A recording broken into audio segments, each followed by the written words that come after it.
In Traverse City turns into a young woman's fight to stay alive. Emily lived through a crash that could have killed her. Instead, it left her with a traumatic brain injury. It was an injury so severe her family was told she could be in a vegetative state for life.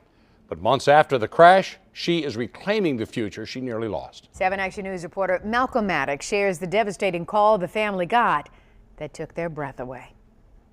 You know, the fact that she and her fiance survived this crash is amazing, but to recover from the type of injury she was left with just might be a miracle. The picture that they presented at Munson was horrific. No mother wants to hear that. Especially considering what the future held.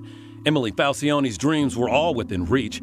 She was months away from her degree, and she had just met the man of her dreams. They're just a cute couple. What can I say? They complement each other. Emily was studying to be a nurse and her fiancé, a clinical laboratory scientist. Emily had been working really hard. She's in the 13-month program at Detroit Mercy, and really there's no breaks. And Justin works all the time. He works, as much as he can. In mid-August, Emily and Justin decided to treat themselves to a long weekend in Traverse City, a little R&R on the beach.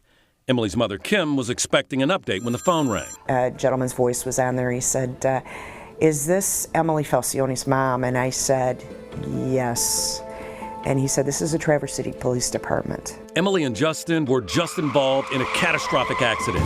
Their car was T-boned as they were leaving the beach. Kim rushed to Traverse City to hear the grim news. She said, "When I examined her, I do not see much. I see a person that may be in a year with a lot of therapy and rehab to be able to dress herself, be continent of her bowel and bladder, possibly, to probably never will be able to live on her own." I literally stopped breathing. Emily was placed in a medically induced coma.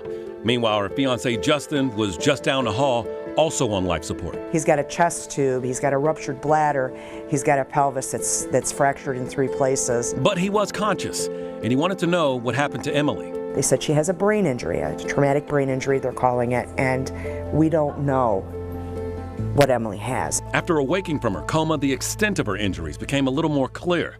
They weren't as bad as originally thought, but they certainly weren't good. She actually thought, when I asked her age, she was 8 years old. I said, "How old are you, Emily?" She said, 8. And I said, "No, Emily, you're 27. To this day, Emily has no recollection of that time period. Weeks later, she was transferred to the DMC's Rehabilitation Institute of Michigan. The prognosis we were given was a poor prognosis, a patient who would likely not be ambulatory. And I remember that day after I examined Emily for the first time, I turned and looked at her mother and told her that she'll finish nursing school, she'll walk on her wedding day. But Dr. Peter Coma also made it clear it would not be easy. And it is boot camp here, but it's a good boot camp. And they were like, "Hey, we're gonna do this, we're gonna do this." They got amazing results. 3 weeks ago, I went back to school, and I am finishing my last semester of nursing school, and I will be done on February 26th. And in less than 6 months after a traumatic brain injury. This place changed my life in a great way. They helped me reclaim the life that I did have, and I wouldn't be where I am today without the medical team and all of the people that are here at the Rehabilitation Institute. Emily and her fiance Justin, they have both made miraculous recoveries, and they're getting married this summer. Gotta love a happy ending. Back to you. Wow, certainly was a miracle. She's going to inspire so many people, and she'll be able to help with her nursing degree, Yeah. When I'm with rehab with my granddaughter, it's just amazing how hard people work to get through those injuries. Over and over and over again. Yes, indeed.